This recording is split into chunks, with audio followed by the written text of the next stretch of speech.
Hey friends, it's Alex, and today I'm here with a book review for Heft by Liz Moore. This is an adult contemporary novel about Arthur Opp and Kel Keller, and pretty much centering around their relationship.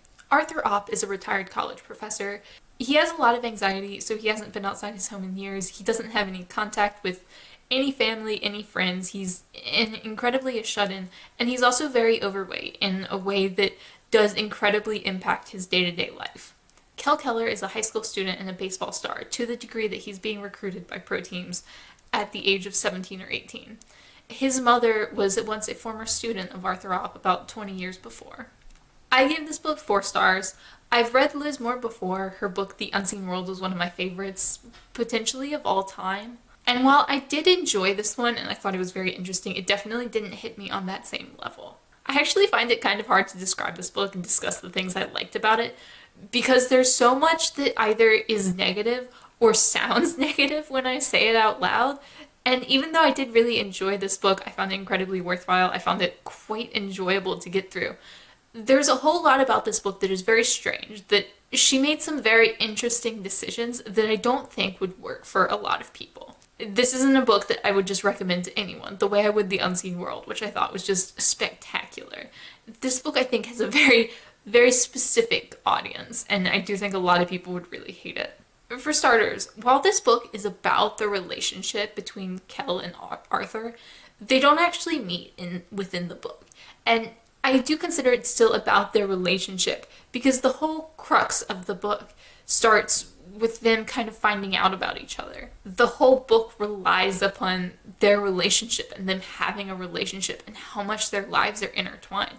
The book is really about that, and the fact that they don't meet or don't have really much interaction at all throughout this book really doesn't change the fact that their relationship is kind of the focal point of this story. It's just setting up the book. I feel like any other story, any other author, this entire book would have been about the first 50 pages, and then the story would have started after that. But this book really does feel complete in its own way. And I think a lot of people would be bored by how slow it is because it is very slow. Nothing really happens in this book. But I enjoyed that. I enjoyed that it was just about these two people, about them developing as their lives change, and their lives change because of each other, even if they're not really aware of that fact yet. I found it absolutely fascinating. And I love when books are just this slow, and slow with a purpose. They're slow in order to develop these people, to develop their stories. And I think it really does a great service to the characters to take your time as an author. And I love this book for that. I also found myself quite attached to the characters in this book, even though I didn't necessarily like them. I actually quite disliked Arthur Opp as a person. He was very self-absorbed, very, he played the victim a lot, I think, which is kind of hard to explain without going greatly in depth because he just came across as a regular person.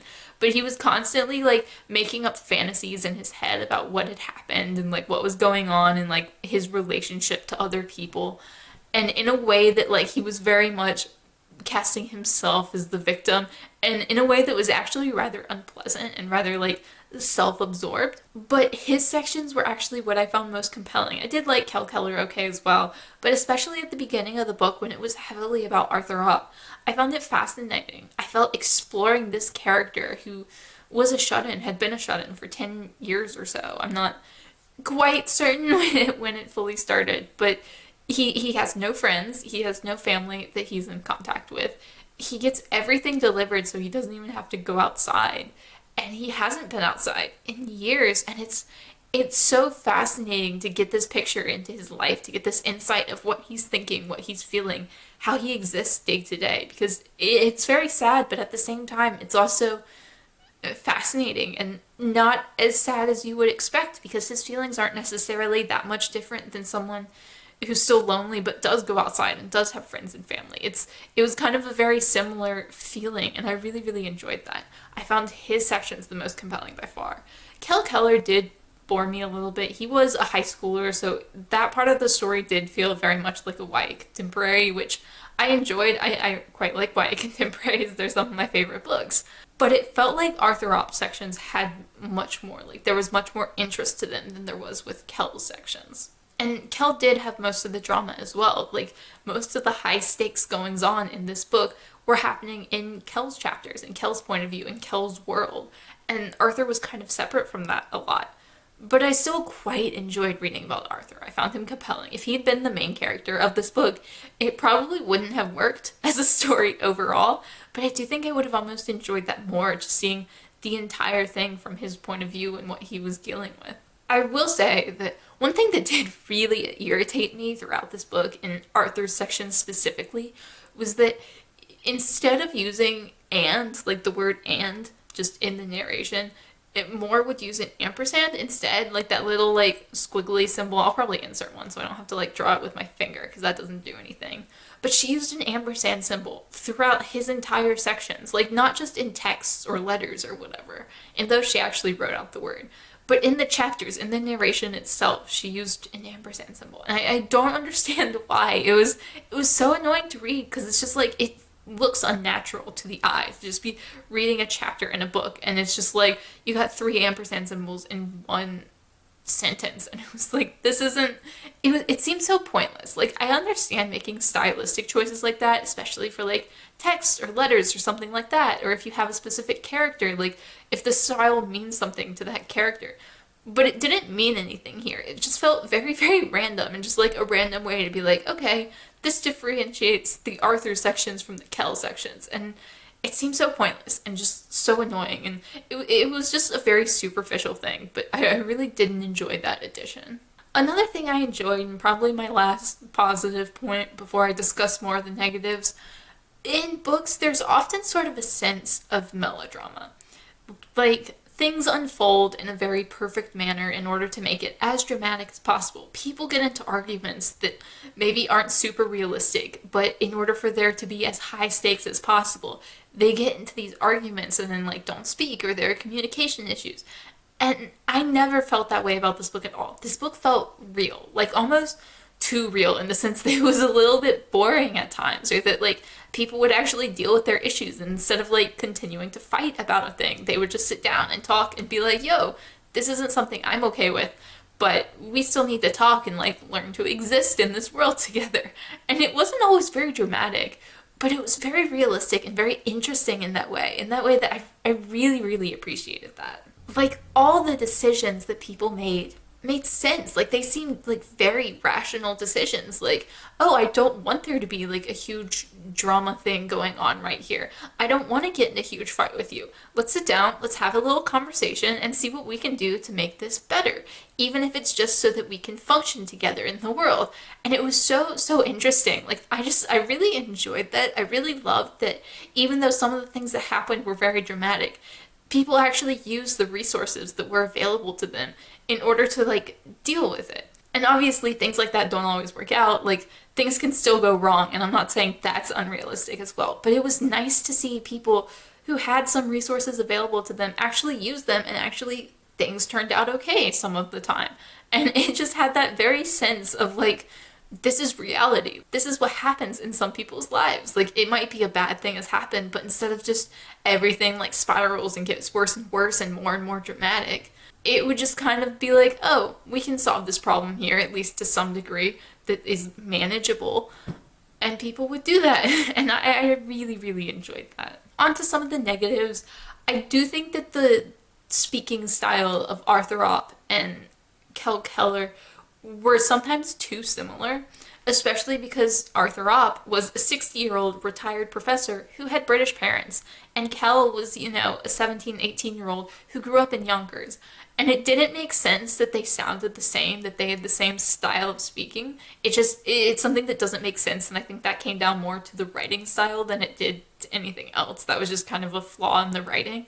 Like, these people who are so different, even if like they both had the same levels of intelligence, I'm not saying that would have been the difference, but they would have had very different speaking styles and very different thought processes, and I didn't really get that from the writing.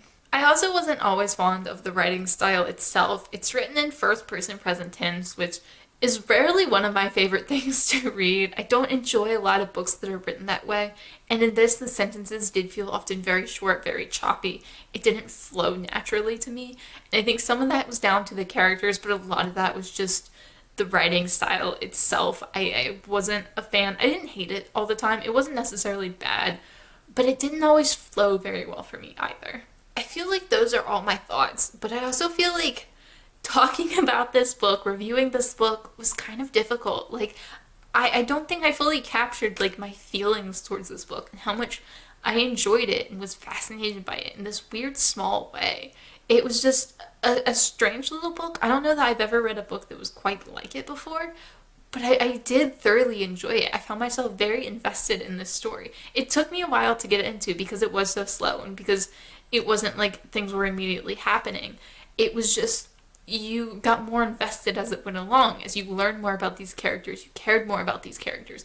And by the end, I found myself kind of disappointed that it had ended because it was kind of a short book. I didn't want it to end. I wanted to see like more of these characters' lives. I wanted to see them meet and see where their relationship went from there. And it was just very, very fascinating. I really enjoyed it. I don't know how much I would really recommend it to many other people because I do think there's definitely an audience for this book and plenty of people who would enjoy it. But I do think it would frustrate a lot of people, especially the fact that it's about these two characters and it's about their relationship in a way, but they never meet. Like, and that's just something that's an aspect of the book. I went in expecting them to meet just based on the description, and I was like 2/3 of the way through the book before I realized that that meeting was never going to happen. At least, like, not within the book as it was written. But I did really enjoy it, and if it sounds like your kind of thing, I would recommend it, like giving it a try, because it was very interesting, but it wasn't up to the same level that I felt about The Unseen World. I thought that one was just absolutely spectacular. And this one was good. I did like this one, but it didn't hit me in the same way, and I do think I felt a little bit disappointed because of that. Overall, I did enjoy it. I thought it was a worthwhile book. I'm glad I read it, and I'm definitely excited to pick up more from Liz Moore. Let me know down below if you read Heft and what you thought of it if you have. And as always, thank you so much for watching, and I will see y'all again soon.